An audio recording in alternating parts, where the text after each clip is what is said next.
कि इस वीडियो में हम बात करेंगे स्टाफ सिलेक्शन कमीशन एसएससी की न्यू रिक्रूटमेंट नोटिफिकेशन जो कि फ्रेंड्स कांस्टेबल जीडी के लिए जारी की गई है। इसका ऑनलाइन फॉर्म आप कैसे अप्लाई कर सकते हैं, इसके स्टेप बाय स्टेप प्रोसेस के बारे में हम बात करेंगे। इस यहाँ पर देखिए ऑफिशियल नोटिफिकेशन है जिसके लिए 5 सितंबर 2024 से 14 अक्टूबर 2024 तक आपका जो लिंक है वो एक्टिवेट रहेगा और आप इसके लिए ऑनलाइन आवेदन यहाँ पर कर सकते हैं। यहाँ पर देखिए जो वैकेंसीज है वो फ्रेंड्स आपको यहाँ पर फोर्स वाइज और मेल एंड फीमेल दोनों के लिए वैकेंसी यहाँ पर आपको दी गई है।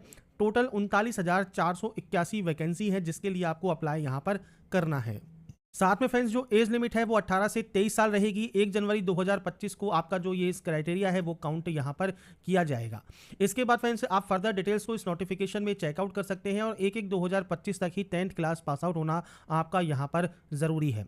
अब बात करते हैं इसके फॉर्म अप्लाई प्रोसेस के लिए। तो देखिए ये इसका ऑफिशियल पोर्टल है जहाँ से आपको आवेदन करना है। सबसे पहले लॉगिन या रजिस्टर टैब पर क्लिक कीजिए। अब यहाँ पर आपको देखिए अगर आप पहले से रजिस्टर हैं तो डायरेक्टली लॉगिन आप कर सकते हैं, पर अगर आप पहली बार रजिस्ट्रेशन कर रहे हैं तो रजिस्टर नाउ वाले ऑप्शन पर आप क्लिक कर देंगे जिससे आपका रजिस्ट्रेशन पेज ओपन हो जाएगा। इसके बाद फ्रेंड्स यहाँ पर देखिए अब आपको सबसे पहले यहाँ पर कंटिन्यू का ऑप्शन मिलता है, आप इस कंटिन्यू वाले ऑप्शन पर क्लिक कर देंगे। कंटिन्यू टैब पर क्लिक करने के बाद आपसे यहाँ पर पूछता है do you have Aadhaar card. अगर आपके पास आधार कार्ड है तो आधार कार्ड का जो नंबर है वो आपको यहाँ पर देना है। आधार कार्ड नहीं है उस कंडीशन में आप नो करके यहाँ से कोई भी type of ID, driving licence, employ ID, PAN card, passport, school या कॉलेज आईडी, वोटर आईडी आप यहाँ से सेलेक्ट कर सकते हैं और उस आईडी का फ्रेंड्स नंबर आपको देना होगा। पर आपके पास आधार कार्ड है तो आप सिंपली आधार कार्ड का नंबर दे सकते हैं। इसके बाद मैट्रिकुलेशन के अकॉर्डिंग आपको फ्रेंड्स आपका यहाँ पर जो नाम है वो आपको यहाँ पर एंटर करना होगा और इस नाम को आपको यहाँ पर कंफर्म भी करना होगा। ये करने के बाद नेक्स्ट ऑप्शन है, अगर आपने कभी अपना नाम चेंज किया है तो आप यस कर सकते हैं और चेंज किया हुआ नाम आप देंगे, नहीं तो आप यहाँ पर नो कर देंगे। इसके बाद नेक्स्ट ऑप्शन है जेंडर का, जेंडर सेलेक्ट कीजिए, इसको वेरीफाई कीजिए। Next option DOB means date of birth का है तो आप इस कैलेंडर पर क्लिक करके आपका जो भी डेट ऑफ बर्थ है वो फ्रेंड्स आप यहाँ से सेलेक्ट कर सकते हैं। तो यहाँ पर फ्रेंड्स मैं सिर्फ सैंपल के तौर पर आपको यहाँ पर शो कर रहा हूँ कि आपको किस तरह से यहाँ पर डाटा को सेलेक्ट करना है। इसके बाद आप यहाँ पर जो आपकी डेट है वो भी आप यहाँ पर एंटर कर देंगे। इसके बाद यहाँ पर भी आपको फ्रेंड्स आपकी जो डेट ऑफ बर्थ है वो आपको यहाँ पर इस तरह से एंटर करना है। नेक्स्ट ऑप्शन है फादर नेम का, तो फादर नेम आप यहाँ पर एंटर करेंगे। इसके बाद आप फादर नेम को यहाँ पर वेरीफाई कर देंगे। नेक्स्ट ऑप्शन है मदर नेम का, मदर नेम आप यहाँ पर एंटर कीजिए और उसे भी आप वेरीफाई कर सकते हैं। इसके बाद है फ्रेंड्स आपका बोर्ड कौन सा है, 10th का, तो 10th के बोर्ड की लिस्ट आपको फ्रेंड्स यहाँ पर देखने को मिल जाती है। आपके अकॉर्डिंग इनमें से जो भी आपका बोर्ड यहाँ पर रहा है वो बोर्ड आप यहाँ से सेलेक्ट कर सकते हैं। आपको सभी बोर्ड्स के नेम यहाँ पर देखिए देखने को मिल जाते हैं। इसके बाद फ्रेंड्स यहाँ पर देखिए अब आपको आपका जो 10th का रोल नंबर है वो आपको एंटर करना है।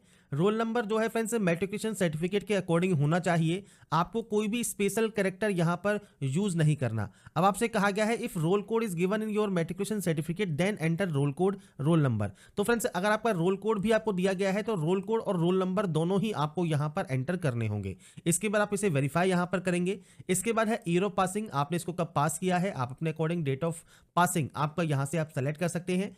इसके बाद हाईएस्ट लेवल ऑफ क्वालिफिकेशन क्या है, मतलब आपकी हाईएस्ट क्वालिफिकेशन क्या है, 10th है, 10+2 है, डिप्लोमा है, डिग्री है, आपका जो भी हाईएस्ट क्वालिफिकेशन है वो आप यहाँ से सेलेक्ट कर सकते हैं। अगर आप अपेयरिंग भी है मान लीजिए ग्रेजुएशन में तो भी आप अपनी हाईएस्ट क्वालिफिकेशन यहाँ पर ग्रेजुएशन को ही सेलेक्ट कर सकते हैं। इसके बाद आपको आपका मोबाइल नंबर देना है और इसके बाद आपको यहाँ पर आपकी मेल आईडी देनी है और ध्यान रखिएगा इन पर एक ओटीपी जाती है जो कि फ्रेंड्स आपकी ये एक्टिव एंड वैलिड होनी चाहिए। इसके बाद ही आप यहाँ से डाटा को सेव एंड नेक्स्ट करेंगे।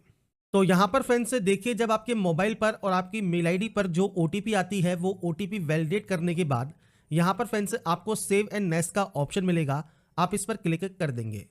इसके बाद फ्रेंड्स आपका देखिए जो रजिस्ट्रेशन है वो कंप्लीट हो जाएगा। रजिस्ट्रेशन नंबर आपको यहाँ पर देखने को मिल जाता है। इसके बाद फ्रेंड्स आप यहाँ से कंटिन्यू कर देंगे। कंटिन्यू करने के बाद फ्रेंड्स आपके रजिस्टर मोबाइल नंबर पर फ्रेंड्स आपको देखिए आपके रजिस्ट्रेशन नंबर और पासवर्ड दोनों ही आपको देखने को मिल जाते हैं। आप उसके साथ यहाँ पर इस कैप्चा कोड को फिल करेंगे और उसके बाद यहाँ से साइन इन कर लेंगे।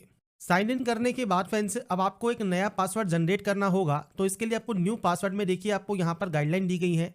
अगर सैंपल के तौर पर बात करें तो फ्रेंड्स देखिए मैं पासवर्ड आपको यहाँ पर शो कर देता हूँ। जैसे आप यहाँ पर जो फ्रेंड्स अपर केस है वो आप यूज़ कर सकते हैं, आप यहाँ पर स्मॉल लेटर्स यूज़ कर सकते हैं। जैसे ही आप यहाँ पर इन ऑप्शंस को यूज़ करेंगे ये आपका ग्रीन हो जाएगा।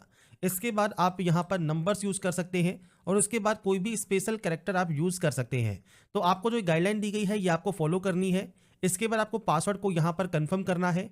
कोई भी सिक्योरिटी क्वेश्चन आप यहाँ से ले सकते हैं, उस सिक्योरिटी क्वेश्चन का जो आंसर है वो आपको यहाँ पर देना होगा और उसके बाद आप यहाँ से सेव एंड नेक्स्ट कर देंगे। इसके बाद फ्रेंड्स नेक्स्ट ऑप्शन देखिए आपकी कैटेगरी का है, तो आप यहाँ से आपकी जो भी कैटेगरी है उसको आप यहाँ पर सेलेक्ट कर लेंगे। नेशनलिटी आपको यहाँ पर सेलेक्ट करनी है, तो आपको फ्रेंड्स नेशनलिटी यहाँ से सेलेक्ट कर सकते हैं। इसके अलावा फ्रेंड्स कोई भी विजिबल आइडेंटिफिकेशन मार्क है तो आप उसकी जानकारी दे सकते हैं, नहीं तो आप यहाँ पर नो मार्क की एंट्री करेंगे। पीएच कैंडिडेट है तो आप टाइप ऑफ डिसेबिलिटी सेलेक्ट कर सकते हैं, डिसेबिलिटी सर्टिफिकेट नंबर आपको देना होगा, नहीं तो आप इसमें भी नो करेंगे। इसके बाद है आपका एड्रेस सेक्शन, तो फ्रेंड्स यहाँ पर आपका जो भी परमानेंट एड्रेस है, पूरा एड्रेस जो भी आप लिखते हैं वो आप यहाँ पर एंटर कर सकते हैं। इसके बाद आपको यहाँ पर डिस्ट्रिक्ट सेलेक्ट करना है, आपका पिन कोड आपको यहाँ पर एंटर करना है। अगर आपका फ्रेंड्स दोनों एड्रेस सेम है तो आप यहाँ पर यस कर सकते हैं, अलग अलग है तो आप अलग अलग एंट्री करेंगे और उसके बाद सेव एंड नेक्स्ट पर क्लिक कर देंगे। इसके बाद फ्रेंड्स लास्ट स्टेप है आपके आई एग्री का, आप यहाँ से आई एग्री करेंगे और उसके बाद देखिए प्रीव्यू ओटीआर कर लेंगे, मतलब ओटीआर में आपने जो जो जानकारी फिल की है वो आप यहाँ पर चेकआउट कर सकते हैं और उसके बाद फ्रेंड्स आपको यहाँ से डाटा को डिक्लेयर कर देना होगा। इसके बाद फ्रेंड्स यहाँ पर देखिए डिक्लेरेशन आपका सबमिट हो जाएगा सक्सेसफुल, मतलब आपका जो रजिस्ट्रेशन है ओटीआर का एसएससी का वो आपका यहाँ पर कंप्लीट हो जाता है। उसके बाद फ्रेंड्स आप अपने डैशबोर्ड पर लॉगिन हो जाएंगे अपने रजिस्ट्रेशन को कंप्लीट करने के बाद, और यहाँ पर देखिए कांस्टेबल जीडी का आपको ऑप्शन मिलेगा अप्लाई करने का। आप इस अप्लाई वाले ऑप्शन पर क्लिक करेंगे, आपके सामने जो इंस्ट्रक्शंस हैं इनको पढ़कर आप फिल फॉर्म पर क्लिक करेंगे। इसके बाद आपका देखिए जो फॉर्म है वो स्टार्ट हो जाएगा और सबसे पहले जो फर्स्ट ऑप्शन है वो आएगा आपका हाईएस्ट क्वालिफिकेशन। आप देखिए हाईएस्ट क्वालिफिकेशन कोई भी हो सकती है, 10th भी हो सकती है, 10+2 भी हो सकती है, डिप्लोमा या डिग्री भी हो सकती है। इसके बाद है एसेंशियल। अब देखिए ये ऑटोमेटिक आपको फिलअप मिलेगा। अब ये क्यों फिलअप है, क्योंकि रजिस्ट्रेशन करते समय आपने 10वीं की जानकारी फिल की होगी तो ये ऑटोमेटिक आपका यहाँ पर फिल होगा, आपको यहाँ पर कुछ भी छेड़खानी करने की जरूरत नहीं है। अगर आप इन जानकारी में एडिट करना चाहते हैं तो अपने रजिस्ट्रेशन में आप एडिट कर सकते हैं। इसके बाद फ्रेंड्स यहाँ पर देखिए जिन कैंडिडेट का कोविड-19 में मार्कशीट आई है जो कि 2020-21 है और परसेंटेज अगर मेंशन नहीं है तो यहाँ पर वो एनए की एंट्री करेंगे और अगर परसेंटेज है तो आप परसेंटेज यहाँ पर दे सकते हैं और उसके बाद आप यहाँ से इसे भी सेव एंड नेक्स्ट करेंगे। इसके बाद अगर आप एक्स सर्विसमैन है यस करते हैं, date of joining date of discharge आपको देना है, नहीं तो आप नो करेंगे। एज में अगर छूट चाहिए तो क्यों चाहिए, जैसे SC/ST कैंडिडेट है या आप ओबीसी कैंडिडेट है तो वो आप सेलेक्ट कर सकते हैं। एज में छूट नहीं चाहिए तो आप सिंपली नो करेंगे और यहाँ पर आप यस या नो कर सकते हैं आपके डीओपीटी पर जो आपकी जानकारी है वो शो करने के लिए। इसके बाद फ्रेंड्स नेक्स्ट ऑप्शन आता है प्रेफरेंस का। अब ये क्या है, तो फ्रेंड्स यहाँ पर आप जहाँ के लिए आवेदन करना चाहते हैं वहाँ का फ्रेंड्स जो सेंटर है वो आपको चूज करना होगा। आप जो भी रीजन से अप्लाई करना चाहें उस रीजन का आपको यहाँ पर सेंटर चूज करना है और उसके बाद फ्रेंड्स आपको यहाँ पर 3 सेंटर्स चूज करने का ऑप्शन यहाँ पर मिलेगा। मीडियम क्या होना चाहिए, कंप्यूटर बेस्ड एग्जाम का, तो आप कोई भी मीडियम चूज कर सकते हैं जिस भी मीडियम में आप अपना एग्जाम देना चाहें। अगर आपके पास एनसीसी का सर्टिफिकेट है और आप यहाँ पर यस करते हैं तो टाइप ऑफ एनसीसी सर्टिफिकेट ए है, बी है, सी है, वो जानकारी आप देंगे, नहीं तो आप यहाँ पर नो करेंगे। अगर आपने पार्टिसिपेट किया है किसी भी गेम में, स्पोर्ट्स में, तो आप यस कर सकते हैं। स्पोर्ट्स का नाम क्या है वो आपको यहाँ पर प्रोवाइड करना होगा, नहीं तो आप यहाँ पर भी नो करेंगे। स्टेट या यूटी क्या है आपके डोमिनिशियल का, तो वो आपको यहाँ पर सेलेक्ट करना है, तो आपको यहाँ पर आपका स्टेट या यूटी सेलेक्ट करना होगा और उसके बाद दोबारा से आपको यहाँ पर इसे वेरीफाई करना होगा। इसके बाद डिस्ट्रिक्ट आपको यहाँ पर सेलेक्ट करना है, डिस्ट्रिक्ट सेलेक्ट कीजिए। अगर आप यहाँ पर माइग्रेट हुए हैं स्टेट या यूटी ऑफ योर ओरिजिन से, जो आपका ओरिजिन स्टेट या यूटी है उससे अगर आप किसी दूसरे स्टेट या यूटी में जो कि आपका डोमिनिशियल है उसमें अगर यहाँ पर आप कन्वर्ट हुए हैं, आप डोमिनिशियल अगर आपका यहाँ पर चेंज हुआ है तो आप यहाँ पर यस कर सकते हैं। अब देखिए यहाँ पर एक ऑप्शन है, if you select yes you will be required submit A caste certificate from the state या यूटी ऑफ योर ओरिजिन। मतलब आपका जो ओरिजिन स्टेट या यूटी था वहाँ का आपके पास कास्ट सर्टिफिकेट होना चाहिए और जो स्टेट या यूटी है आपका डोमिनिशियल का, वहाँ का डोमिनिशियल सर्टिफिकेट चलेगा। अगर आप यहाँ पर नो करते हैं तो you will be consider as a general candidate from the state या UT of your domicile field in your online application form.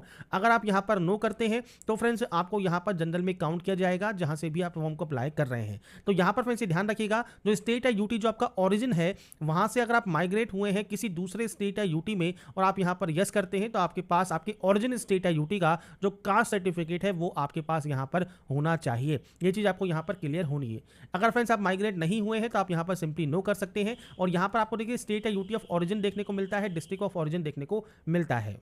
इसके बाद फ्रेंड्स यहाँ पर जो नेक्स्ट ऑप्शन है वो है नक्सल अफेक्टेड एरिया या बॉर्डर डिस्ट्रिक्ट। तो यहाँ पर ये ऑप्शंस आपके नो है। अब ये नो क्यों है? तो फ्रेंड्स क्योंकि आपने यहाँ पर जो भी डिस्ट्रिक्ट सेलेक्ट किए हैं अगर वो अफेक्टेड होंगे तो ऑटोमेटिक यहाँ पर यस होगा या फिर आपका यहाँ पर नो होगा। बस यहाँ पर एक चीज़ जो क्लियर आपको करनी है वो क्या है कि आप माइग्रेट हुए हैं स्टेट या यूटी ऑफ योर ऑरिजिन से, जो ऑरिजिन स्टेट या यूटी है उससे किसी दूसरे आपका जो डोमिनिशियल स्टेट या यूटी है उसमें, तो आप यहाँ पर यस या नो कर सकते हैं। डोमिनिशियल स्टेट या यूटी कौन सा है जो कि आप यहाँ पर सेलेक्ट करेंगे, और स्टेट और यूटी ऑफ ऑरिजिन कौन सा है जो कि आप नीचे यहाँ पर सेलेक्ट करेंगे। यह आपको यहाँ पर जानकारी प्रोवाइड करनी है। इसके बाद फ्रेंड्स यहाँ पर देखिए आपको प्रेफरेंस देनी है जो भी फ्रेंड्स नोटिफिकेशन में आपको यहाँ पर दी गई है। इसके लिए देखिए पॉइंट नंबर 14.9 एंड 14.12 आपको यहाँ पर पैरा नंबर पढ़ना है। तो यहाँ पर फ्रेंड्स देखिए मैं आपके सामने यहाँ पर कोड ओपन कर देता हूँ। जैसे बीएसएफ के लिए ए, सीआईएसएफ के लिए बी, सीआरपीएफ के लिए सी, एसएसबी के लिए डी, इस तरह से A B C D E F G H तक आपको यहाँ पर प्रेफरेंस दी गई है। अब आपको यहाँ पर प्रेफरेंस देनी है तो आप यहाँ पर देखिए सेलेक्ट करेंगे, आप जो भी प्रेफरेंस यहाँ पर देना चाहें आप इस तरह से प्रेफरेंस दे सकते हैं। अब ये आपको फ्रेंड्स आपके अकॉर्डिंग जो प्रेफरेंस है वो आपको यहाँ पर एंटर करनी है। तो ये फ्रेंड्स आप जब प्रेफरेंस दे देंगे आपको मैं दोबारा शो कर देता हूँ, ये आपका यहाँ पर कोड है, इसी कोड के अकॉर्डिंग आपको यहाँ पर प्रेफरेंस देनी है। और उसके बाद नेक्स्ट ऑप्शन है आपके फ्रेंड्स से वेरीफाई का। तो आपका जो भी प्रेफरेंस आप यहाँ पर दे रहे हैं वो प्रेफरेंस आपको अब यहां पर वेरीफाई करनी होगी। प्रेफरेंस यहां पर वेरीफाई करने के बाद आपको फ्रेंड्स यहां पर सेव एंड नेक्स्ट इसे कर देना है। इसके बाद फ्रेंड्स नेक्स्ट ऑप्शन है अपलोड फोटोग्राफ एंड सिग्नेचर का। तो यहाँ पर देखिए आपको लाइव फोटो कैप्चर करनी है और लाइव फोटो आप अपने वेब कैमरा से भी कैप्चर कर सकते हैं। आता है फ्रेंड्स आपके यहाँ पर सिग्नेचर अपलोड का। अब सिग्नेचर के लिए भी फ्रेंड्स यहाँ पर देखिए आपको गाइडलाइन दी गई है, आपको फ्रेंड्स एक बॉक्स करना है, साइन करना है और उसके बाद फ्रेंड्स आपको जो अप्रूवल के लिए साइन है वो आपको यहाँ पर दिया गया है। अब इसका जो साइज है वो कैसे आप रिसाइज कर सकते हैं, जैसे 10 से 20 KB में और 6 सेंटीमीटर विड्थ और 2 सेंटीमीटर हाइट। तो इसके लिए आप IM रिसाइजर वाली वेबसाइट पर जाएंगे, आपके सिग्नेचर को आप यहाँ पर लेंगे, यहाँ पर फ्रेंड्स आपको सेलेक्ट करना है फ्रेंड्स यहाँ पर सेंटीमीटर, तो आप यहाँ पर सेंटीमीटर सेलेक्ट करेंगे। इसके बाद विड्थ में आपको यहाँ पर 6 देना है, हाइट में आपको यहाँ पर 2 देना है, JPG फॉर्मेट आपको देना है और इसके बाद नीचे आने पर साइज आप दे सकते हैं, मान लीजिए 15 KB, तो आप 15 KB देंगे और उसके बाद नेक्स्ट डाउनलोड पर क्लिक कर देंगे। इसके बाद फ्रेंड्स आपका देखिए जो यहाँ पर सिग्नेचर है वो यहाँ पर अपलोड हो जाएगा आसानी से। तो आप IM रिसाइजर को यूज़ कर सकते हैं और अपने सिग्नेचर को अपलोड कर सकते हैं और ऐसे ही आपको फोटोग्राफ अपलोड करना है और उसके बाद सेव एंड नेक्स्ट पर आपको क्लिक कर देना है। इसके बाद फ्रेंड्स आपके सामने नेक्स्ट ऑप्शन आएगा प्रीव्यू का। प्रीव्यू आप यहाँ से चेक कर सकते हैं, अगर आपको लगता है कोई गलती है प्रीव्यू में आप उसे एडिट कर लें, अगर आपको लगता है कोई गलती नहीं है तो फ्रेंड्स आप इसे सेव एंड नेक्स्ट कर देंगे। इसके बाद फ्रेंड्स आपको यहाँ से आई एग्री करना है और इसके बाद इस कैप्चा कोड को आपको यहाँ पर फिल करना होगा। तो ये कैप्चा कोड आपको यहाँ पर फिल करने के बाद आपको फ्रेंड्स सबमिट वाला ऑप्शन मिलता है, आप यहाँ से सबमिट करेंगे और उसके बाद प्रिंट एप्लीकेशन से आपका प्रिंट आउट सेव करके अपने पास रख लेंगे।